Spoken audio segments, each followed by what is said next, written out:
Chào mừng các bạn đến với MMA Talk Cup 2023 mùa thứ 2. Ngày hôm nay khách mời của chúng ta là anh Stephen đến từ Byte Media. Anh Stephen có một cái khoảng thời gian kinh nghiệm rất là lâu dài với lại lĩnh vực social commerce tại Việt Nam. Và ngày hôm nay chủ đề anh Stephen sẽ đến trao đổi cùng với chúng ta đó là live commerce, why and how. Xin chào Stephen. Hello mọi người.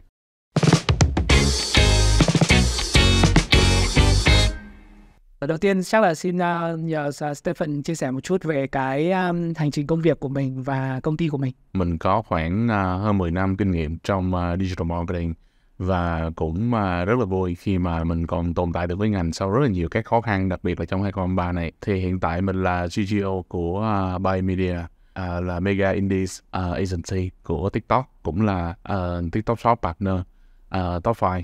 Thì hiện tại Byte Media sẽ rất là vui nếu có cơ hội được đồng hành, đặc biệt là phát triển cùng các doanh nghiệp trên nền tảng social commerce. Và đó là lý do mà mình cũng rất là vui khi có cơ hội được tham gia vào cái section livestream commerce của ngày hôm nay. Stephen đã trải qua hơn 10 năm làm việc trong cái ngành digital marketing của Việt Nam và đặc biệt trên social commerce. Thì cái hành trình hơn 10 năm vừa qua, em thấy cái sự thay đổi về social commerce tại Việt Nam như thế nào? Và cái hiện nay thì xu hướng nó ra sao? Nếu nó phát triển thì thực sự là nó cũng phát triển khá là nhanh, theo quan điểm khá là nhanh. Em nhớ khoảng từ năm khoảng 2011 2011 khi mà Facebook mới bắt đầu và mới bước vào thị trường Việt Nam thì khi đó là cơ bản nhất trên cái business đó là làm sao để tăng follow, tăng những người tương tác trên fanpage. Khi đó rất là chật vật về việc đăng nội dung như thế nào. Facebook lúc đó nó rất là cơ bản trong cái việc phát triển.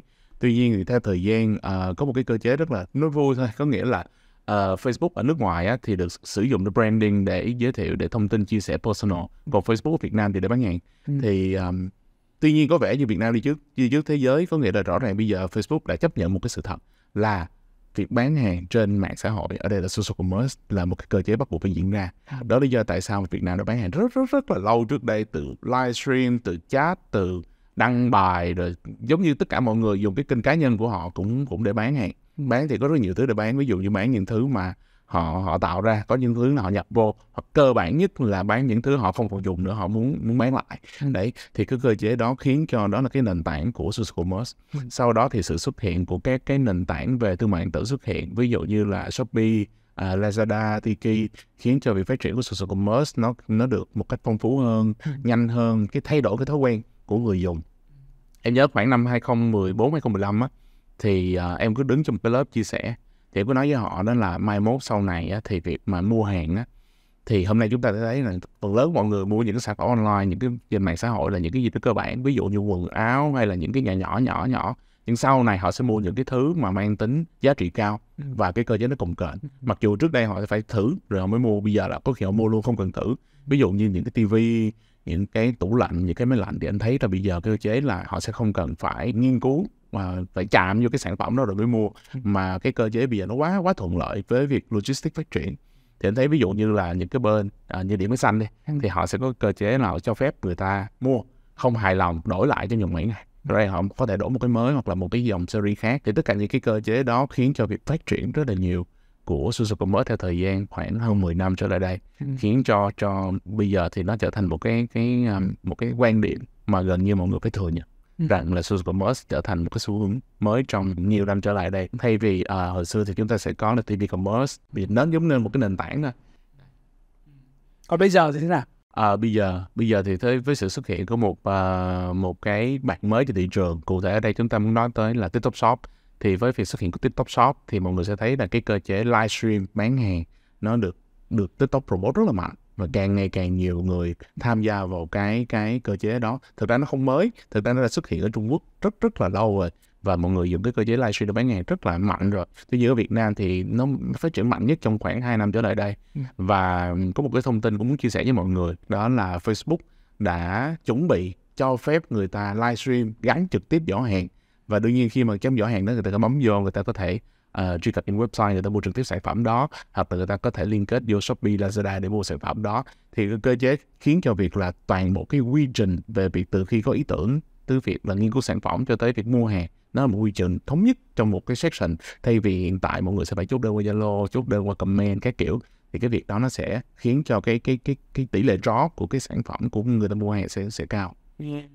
Vậy là trong cái hành trình mà phát triển của social commerce tại Việt Nam, anh có cảm giác nó chia làm 3 cái giai đoạn lớn đúng không? Yeah. Cái giai đoạn đầu tiên là cái giai đoạn khi mà Facebook là cái nền tảng chính của social commerce và chủ yếu mọi thứ là thông qua cái tương tác trên fanpage. Đúng rồi. Đó là comment, đó là inbox.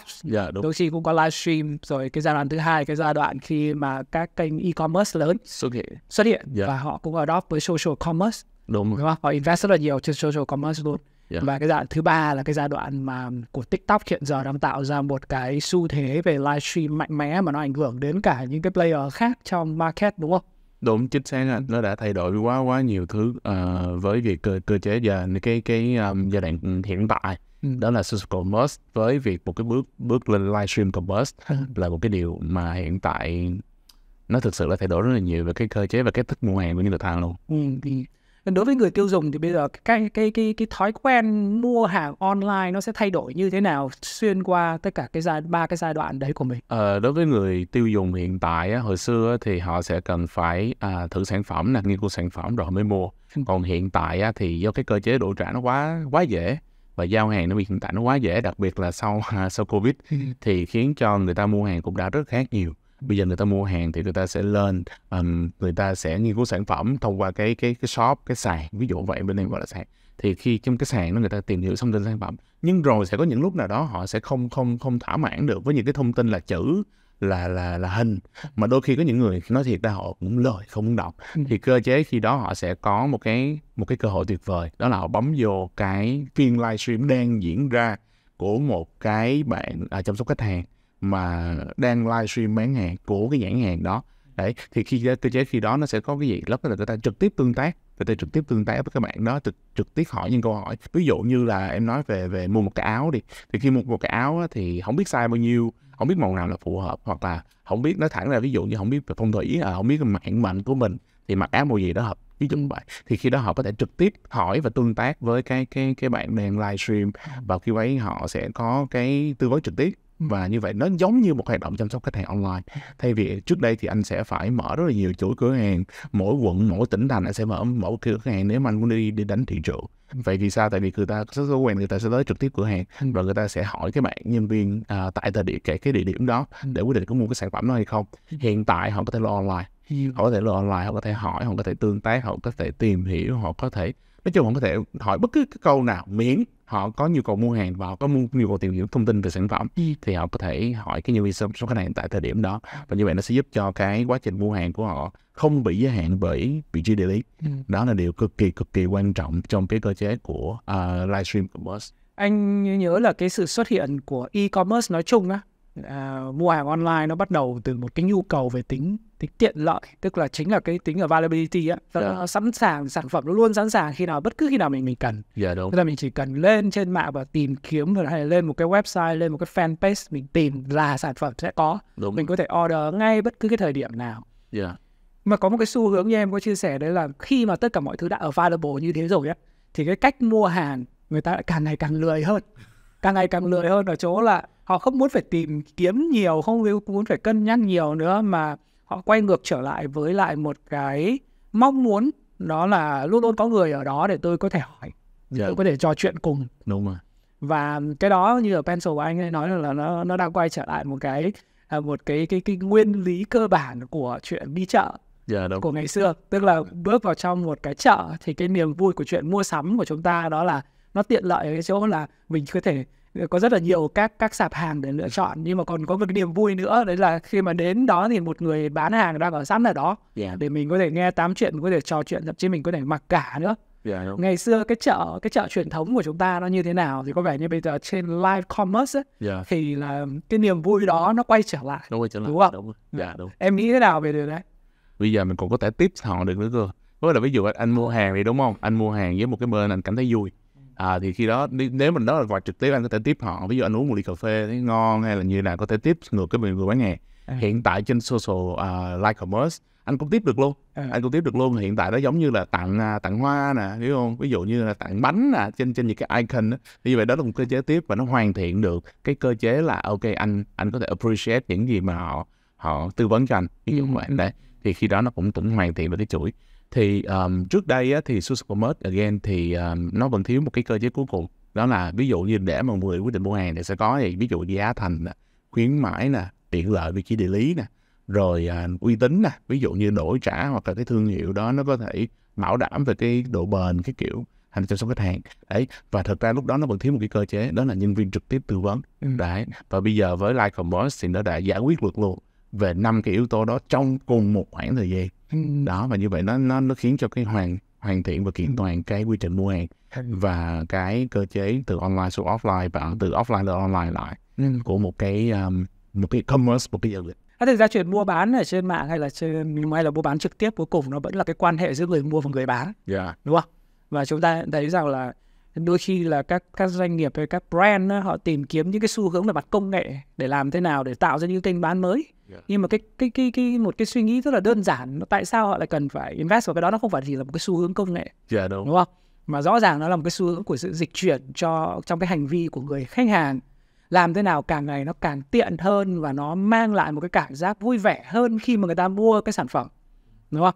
Người ta cảm giác vui vẻ đó có thể là sự thỏa mãn về việc mình tìm kiếm được một cái điều hời, nhưng mà càng ngày thì nó lại càng là cái cảm giác vui vẻ của cái chuyện là mình có thể tiếp cận với lại những con người ở phía đằng sau một cái cửa hàng, phía đằng sau một cái thương hiệu đó. Đúng. Đó, nó cái tính kết nối đó từ cái khoảng cách của công nghệ bằng hình, bằng chữ, bằng thông tin, bằng các form search hay là bằng các loại giỏ hàng á, nó càng ngày nó càng trở về với lại cái tính kết nối giữa người mua và người bán theo cái cách của một cái chợ truyền thống nhỉ? Rất là traditional. Anh nghĩ đó là một cái why rất là quan trọng, mà lý do tại sao tất cả các brand nên invest vào live commerce. Và thực tế những cái thị trường như là Trung Quốc họ đã chứng tỏ được rằng là đó, việc kinh doanh trực tuyến nó dần dần dịch chuyển trở thành những cái kết nối giữa con người với con người giống như thế. Cái này em không promote, em không promote to be honest. Thì thật ra một cái brand rất là global như Starbucks sẽ very soon sẽ launching về live commerce lần đầu tiên, có thể là global luôn hiện tại thì là lần đầu tiên sẽ triển khai cái việc đó. Nên đây là một unlock khiến cho nó có thể thay đổi cái market. Em nghĩ nó có thể thay đổi market, có nghĩa là một cái leading thị trường, một cái global brand họ unlock một cái function nào đó. Điều đó có nghĩa là họ đã nghiên cứu đủ lâu và họ đã đưa ra được cái việc cân bằng giữa risk liên quan và cái việc advantage liên quan. Thì như vậy rõ ràng đó là những cái em nghĩ nó sẽ khiến cho cả thị trường sẽ nhìn vào điều đó.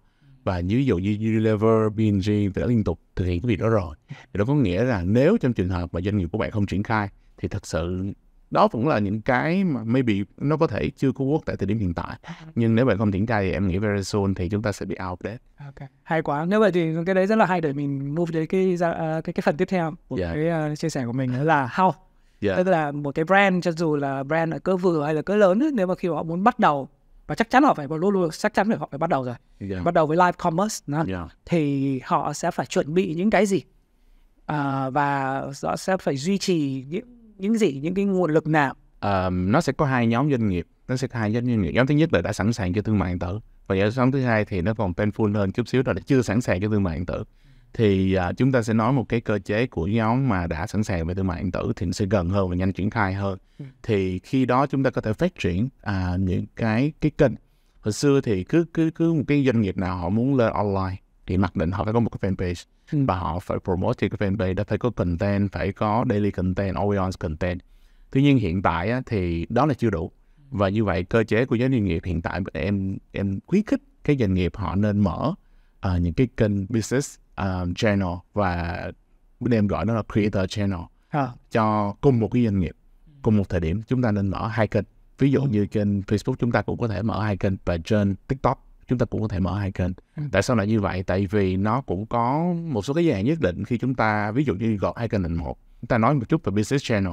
Business channel nó sẽ cần cái gì? Ví dụ như em làm cho dispenser, ví dụ vậy. Thì rõ ràng cái guideline, cái brand, cái rất là nhiều các cái gọi là characteristic của brand nó sẽ cần phải follow 100%. Nó không thể nào take risky, tại vì nó có thể khiến cho việc những cái issue liên quan tới truyền thông với communication mà chúng ta không có forecast được, dẫn tới đối với kênh business, đặc biệt là kênh nếu mà kênh official thì chúng ta phải follow 100%, giảm thiểu rủi ro cái vấn đề có thể phát sinh liên quan tới content, liên quan tới livestream, liên quan tới bán hàng, promotion, tất cả mọi thứ phải follow theo guideline và chúng ta sẽ hạn chế tối đa việc đó. Tất nhiên kênh business vẫn là cái phễu cuối cùng để chúng ta có thể hứng được cái tệp người dùng và người mua hàng và nơi đó chúng ta focus việc livestream để chăm sóc khách hàng. Có nghĩa là khi bạn có nhu cầu, bạn lên, bạn search một cái brand nào đó, sau đó họ vô cái phiên đó họ coi livestream và đó là cái người nhân viên đang đại diện cái brand đó livestream và trả lời cái câu hỏi của bạn. Bạn có thể chốt đơn trên hệ thống đó. Thì chúng ta sẽ có một cái kênh khác là kênh creator. Thì tại sao có kênh creator? Ví dụ như chúng ta có thể đặt một cái em được biết khi anh là có I Got The News, ví dụ vậy ha. Ví dụ như chúng ta có I Got The News fan hay là I Got The News unbox, ví dụ vậy. Thì rõ ràng cái content trên đó nó sẽ rất là khác.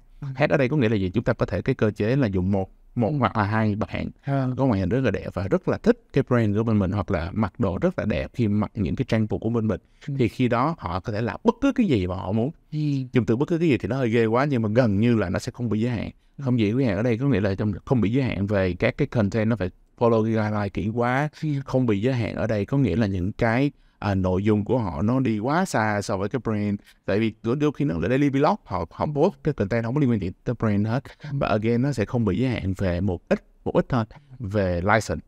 License ở đây có nghĩa là ví dụ như là về âm thanh, những cái video anh Thuần về nói về lifestyle vlog hay là sharing education, thì khi anh được quyền dùng những cái bài nhạc, những cái nhạc nền trendy, thì như vậy đó anh sẽ không bị giới hạn về việc đó. Tất nhiên là nếu trong trường hợp anh lại promote bán hàng hay là gắn sản phẩm trong cái video đó thì anh sẽ không được dùng những cái video mà nhạc trendy. Nó sẽ giúp cho cái việc mà xây dựng content của bên anh sẽ thoải mái hơn.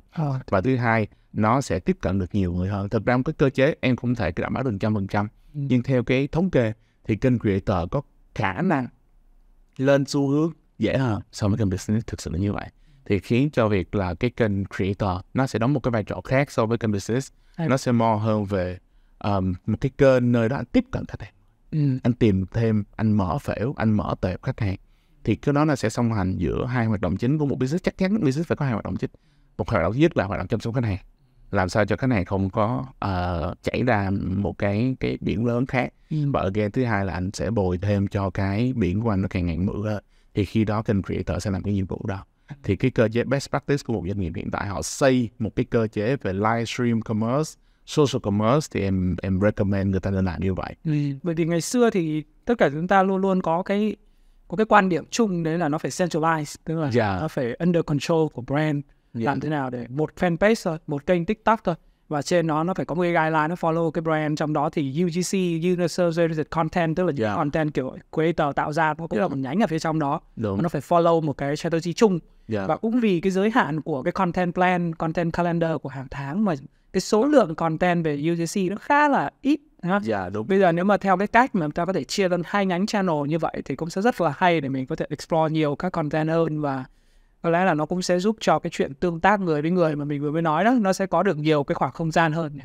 Dạ đúng rồi. Thì thật ra ví dụ như livestream đi, thì một cái bạn mà livestream trên kênh creator, họ cũng thoải mái hơn, họ nhẹ nhàng hơn, có thể mặc bất cứ cái gì họ muốn, ví dụ vậy, họ có thể nói một cách thoải mái hơn. Và thực ra nó cũng có một cái điều nữa mà cũng quan trọng, đó là có vẻ họ sẽ đứng một cái góc nhìn thứ ba.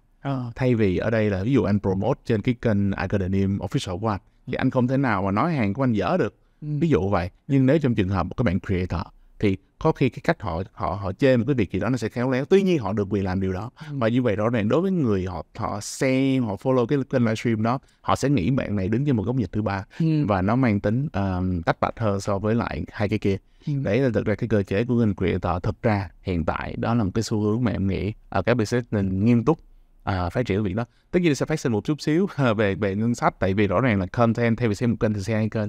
Em cũng triển khai một số dự án thì em thấy là nó cũng không có quá costly, không quá costly. Tại vì thứ nhất là cái chất lượng sản phẩm, chất lượng video không cần phải setup quá kỹ, nó sẽ mang tính cá nhân hóa hơn, và nó mang tính trending nhiều hơn. Bởi nên cái content đó nó không cần phải set up cả một cái kịch bản guideline cái kiểu rồi mới làm được, không cần thiết bạn là như vậy. Đấy là một cái lời khuyên rất là hay cho chuyện khởi đầu nha. Thế còn duy trì thì như thế nào? Họ phải chuẩn bị những cái nguồn lực như thế nào và những cái chiến lược như thế nào để có thể duy trì được điều này lâu dài? Thì thực ra cái việc duy trì nó sẽ có hai cái chi phí mà thông thường các doanh nghiệp họ chưa có quen với việc đó. Chi phí thứ nhất là chi phí tạo content. Đối với điểm của em á, thì chi phí tạo content, đặc biệt là trên những cái short video platform như Reel hay là TikTok á, thì nó sẽ more hơn về việc là chúng ta sẽ không cần phải đầu tư quá nhiều về cái chất lượng hình ảnh. Ví dụ chúng ta sẽ không mang những máy lớn ra quay những cái video đó. Chúng ta có thể bắt đầu với một cái điện thoại, chúng ta bắt đầu ở những cái máy nhỏ hơn, hay là mirrorless camera, ví dụ vậy, nó đơn giản hơn. Và như vậy cái chi phí nó sẽ không có phải là quá cao, nhưng mà nó cần một cái tần suất. Ví dụ kênh business best practice thì phải có khoảng 2-3 video một tuần. Còn kênh creator thì càng nhiều càng tốt. Ở đây có nghĩa là ví dụ như là có thể 5 video một tuần. Và như vậy rõ ràng là doanh nghiệp họ sẽ phải như vậy thì số lượng content phải sản xuất nhiều quá, chi phí rất là lớn. Đúng, thì nó có thể cố gắng optimize với số lượng. Ví dụ chúng ta có thể set một cái kịch bản, cái lịch trình quay video nó sẽ nhiều hơn trong mỗi lần quay, mỗi ngày quay, để set up những cái việc đó. Thì cái điều đó nó sẽ optimize về chi phí. Again, có một chi phí khác nữa là chi phí livestream. Và cái kênh business của bạn phải livestream tổng ví dụ như 8-10 tiếng một ngày. Có rất nhiều doanh nghiệp họ nghe tới đó họ nói chết chà, sao 8-10 tiếng một ngày sao làm nổi, rồi idle live, rồi cơ chế thiết bị phòng quay các kiểu, tất cả những cái đó rồi đều là phát sinh. Đấy, thì thật ra sau khi tính toán hết tất cả cái chi phí, thông thường bên em sẽ recommend luôn là doanh nghiệp họ tự làm cái khúc đó. Bên em sẽ có thể giúp chọn một cái guideline là sẽ set up cái việc đó thôi. Thì họ sẽ đầu tư ban đầu. Họ sẽ phải có một cái phòng livestream đầu tư, sau rồi một số các nhân sự sẽ được đào tạo. Đúng rồi, và họ nên thuê những cái nhân sự đó giống như thuê một nhân viên sale thôi. Với là ví dụ như họ thay vì họ phải tuyển một nhân viên sale tại cửa hàng thì họ tuyển một nhân viên sale để lên livestream, và cái người đó có thể đảm bảo khoảng 8 tiếng ngày. Ví dụ họ là chia ca, ví dụ một ca 6 tiếng thì thuê 2 người thì nó thành 12 tiếng. Đấy. Còn cái cơ chế livestream, nếu trong trường hợp doanh nghiệp chưa sẵn sàng thì best practice là doanh nghiệp livestream bằng một cái điện thoại. Em đã có một số doanh nghiệp, một số cái đối tác họ bắt đầu với việc livestream rất đơn giản. Họ mua một cái điện thoại iPhone X hay như nào đó, rồi họ dùng cái điện thoại họ livestream. Em không biết tại sao mà có một cái điện thoại có thể livestream 10 tiếng một, trong khi một cái camera mirrorless có thể livestream khoảng 1 tiếng, cái nóng quá đứt nguồn. Ví dụ vậy, thì cho trường hợp đó cái điện thoại nó sẽ optimal hơn về cái việc đó. Tất nhiên nó sẽ không đẹp bằng, tất nhiên nó sẽ có một số cái giới hạn nhất định. Tuy nhiên thì cái đó là cái mà mình phát triển. Thì cái đó là những thứ mà em nghĩ rằng mình có thể sẽ có những cái kế hoạch về việc đầu tư. Và thực ra nó không có chi phí. Em nghĩ rằng một cái doanh nghiệp nào đó nó có thể tốn một khoản chi phí, nó có thể khoảng 1/10 thôi chi phí duy trì một cái cửa hàng vật lý bên ngoài của doanh nghiệp đó. Rồi khi mà người ta chuẩn bị được những cái resource đó để có thể là duy trì, thì cái việc tối ưu là như thế nào, khi mà làm thế nào để theo dõi và tối ưu được cái hiệu quả hoạt động? Cái việc mà tối ưu hoạt động thì nó phải cơ chế, nó có hai cơ chế, nó hai cái thông số mà doanh nghiệp phải rất là quan tâm. Thứ nhất á, là dù gì đây vẫn là một cái kênh mới, thành ra chúng ta phải có một cái chiến lược gọi là mưa dầm thấm lâu. Nếu mà doanh nghiệp bạn kỳ vọng rằng mở cửa ra và người ta vô mua hàng, thì cái cơ chế đó trừ khi là bạn một cái brand rất là đặc biệt thôi, chứ còn nếu không á, thì chúng ta vẫn phải là một cái newcomer trong một cái new platform. Như vậy rõ ràng chúng ta sẽ theo thời gian chúng ta phát triển. Và cái điều quan trọng nhất để phát triển trên cái livestream commerce này, đó là kiên trì. Có nghĩa là chúng ta sẽ không thể thành công trong ngày 1, ngày 2, mà em thường xuyên nói với cái doanh nghiệp no shortcut, có nghĩa là sẽ không có được tăng. Chúng ta vẫn phải có nhu cầu là ví dụ như là có một doanh nghiệp họ lên, họ có thể livestream với một KOC lớn, thiệt lớn, doanh số của ngày đó họ rất là khủng khiếp. Điều đó không có mang lại cái đại diện cho cả một cái chiến dịch của họ trong lâu dài. Nên nếu đúng á, để mà đảm bảo về performance thì chúng ta vẫn phải chuẩn bị trước một cái tâm lý là khoảng 1 tháng tới 2 tháng đầu. Thì cơ chế và cái hiệu quả nó sẽ rõ rệt. Và dần dần từ tháng thứ 3, thứ 4, thứ 5 trở đi thì anh sẽ thấy rằng là cái doanh nghiệp họ sẽ có doanh số nó vượt qua ngoài cái mong đợi của họ thật sự. Nhưng mà thông thường 1-2 tháng đầu thì nó rất là chậm. Anh là newcomer mà. Thành ra là trong một cái marketplace đó, thì như vậy những cái người trong marketplace đó họ sẽ vẫn từ từ họ mới quen với việc sự tồn tại của anh. Họ mới follow anh, họ mới tương tác với anh, rồi họ mới mua hàng của anh. Chứ không thể nào một ngày 2 mà họ mua hàng của anh được. Đó là việc thứ nhất. Việc thứ hai, theo cái thời gian á, thì cái tệp khách hàng của anh nó sẽ rộng lên. Tại sao nó rộng lên? Là bởi vì khi đó nền tảng nó sẽ học được ai sẽ là người phù hợp nhất để mà mua hàng của anh. Thì khi đó TikTok, Facebook họ sẽ tìm hiểu cái thuật toán của họ, big data của họ, và họ sẽ có những cái cơ chế về ví dụ CDP. Thì như vậy nó sẽ tạo ra được một cái phù hợp nhất để mua hàng của anh. Như vậy đó là anh cũng cần cái thời điểm, một cái thời gian để mà cơ chế nó học cái việc đó. Thông thường bên em recommend cho một cái brand thì họ sẽ có cơ chế khoảng 6 tháng tới 1 năm, một cái plan bắt buộc phải là như vậy. Chứ chúng ta sẽ không nói câu chuyện của plan 1 tháng 2 tháng. 1 tháng 2 tháng gọi là short campaign thôi. Short campaign thì không phù hợp với social commerce. Anh không thể mà mở một cái cửa hàng ra mà anh chỉ ký hợp đồng thuê 2 tháng được. Nhưng ai cho anh làm việc đó. Thông thường tối thiểu anh phải thuê hợp đồng thuê là 1 năm. Thì rõ ràng nó được xây với một cái traditional market. Thì khi đó nó sẽ có cơ chế như vậy. Và cái performance nó sẽ diễn ra theo cơ chế từ từ. Thì thông thường em khuyến khích là khách hàng sẽ phải thực hiện những việc. Thứ nhất là họ sẽ cố gắng duy trì cái hoạt động đó đều đặn. Post videos, content video hay là organic content, authentic content, và cuối cùng là branding content. Sau đó thì chúng ta sẽ livestream đều. Sau đó thì chúng ta sẽ, nếu muốn đi nhanh hơn thì chúng ta sẽ bổ sung một chút về advertising, quảng cáo.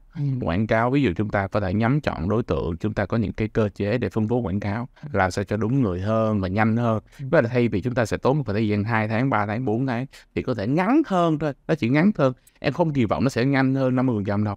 Thì như vậy nó sẽ giúp cho con đường của anh đi một cách nhanh hơn, thuận lợi hơn. Và again nó sẽ có một cái điều nữa, đó là doanh số trên từng phiên, từng cái section của anh nó sẽ cao hơn so với lại việc anh không dùng quảng cáo. Em có một cái thống kê nhẹ thôi, đó là nếu mà anh có quảng cáo thì anh sẽ có thêm organic traffic vào phiên livestream của anh. Nghe nó hơi kỳ, có nghĩa anh chạy quảng cáo thì có thêm organic traffic. Nghe nó kỳ, nhưng cái cơ chế của TikTok và Facebook hiện tại nó đang balance cái việc đó khoảng 45-55. Có nghĩa là nếu anh có quảng cáo thì 45% những người họ vô cái phiên livestream của anh họ sẽ là follower sẵn của anh, và 55% sẽ là non-follower, có nghĩa là tệp khách hàng mới.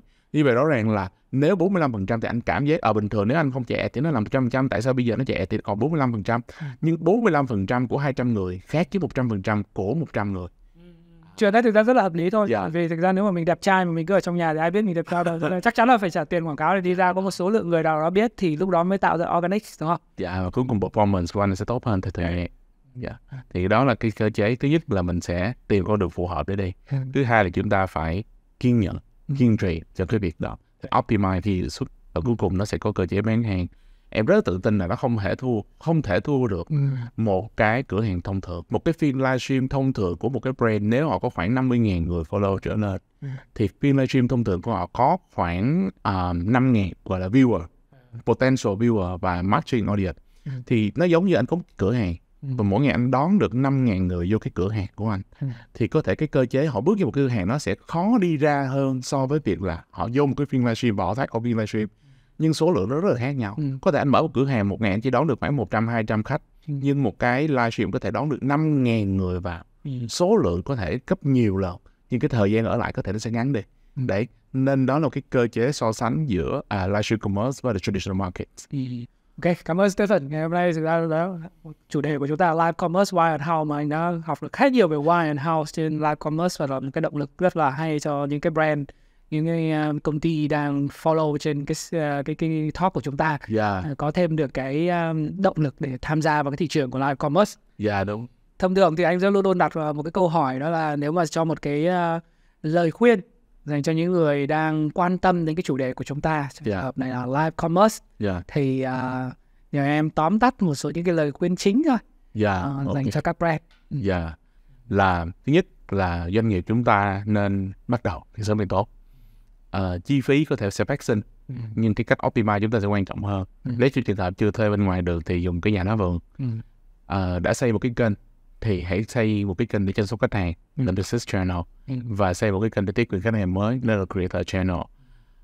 Cuộc đời này làm gì cũng phải có quy trình và lộ trình, nên chúng ta phải kiên nhẫn, chúng ta phải từ tốn, và cuối cùng thì là rồi một ngày nào đó thì bạn cũng sẽ thành công nếu bạn bán hàng một cách chân thành và đàng hoàng. Đấy, thì em có thường nói chuyện với khách hàng của em thì em vẫn chốt cái câu cuối, đó là hàng xóm của bạn đã bán rồi, sao bạn chưa bán lẹ đi, chứ bạn cứ ngồi đó hoài biết khi nào mới bán hàng. Đấy, thành ra là rất hy vọng cái doanh nghiệp cũng sẽ nghe khoảng 30 giây vừa rồi của em mà nói ra được cái gì đó rồi họ có thể triển khai. Em hy vọng như vậy. Có thể là thì trong trường hợp xấu nhất em thấy một số doanh nghiệp á, thì chủ doanh nghiệp tự làm luôn. Tự lên livestream bán hàng, Đấy, bữa trước ngay cả như anh Tài tôi thấy di động anh cũng làm điều đó. Đấy, thì đó có nghĩa rằng là nếu cho trường hợp không có chi phí thì chúng ta tự làm, là công ty trách nhiệm hữu hạn một thành viên tự làm hết luôn. Dạ. Rồi, cảm ơn Stephen. Ngày hôm nay khi chúng ta nói về why, tại sao lên live commerce, thì một điều cực kỳ quan trọng đấy là xu hướng của khách hàng họ đang càng ngày càng lười hơn. Và họ tận hưởng cái niềm vui đi mua sắm sẽ giống như là cái niềm vui khi đi chợ, tức là tương tác giữa con người với con người. Cho nên là đây là một điều mà chắc chắn là một lý do quan trọng để tất cả các brand nên take live commerce như là một cái bắt buộc cần phải bước lên. Và how thì Stephen đã có chia sẻ những cái quy trình và lộ trình mà anh nghĩ là rất là thiết thực. Rất cảm ơn Stephen. Xin chào tất cả các bạn. Ok, cảm ơn anh.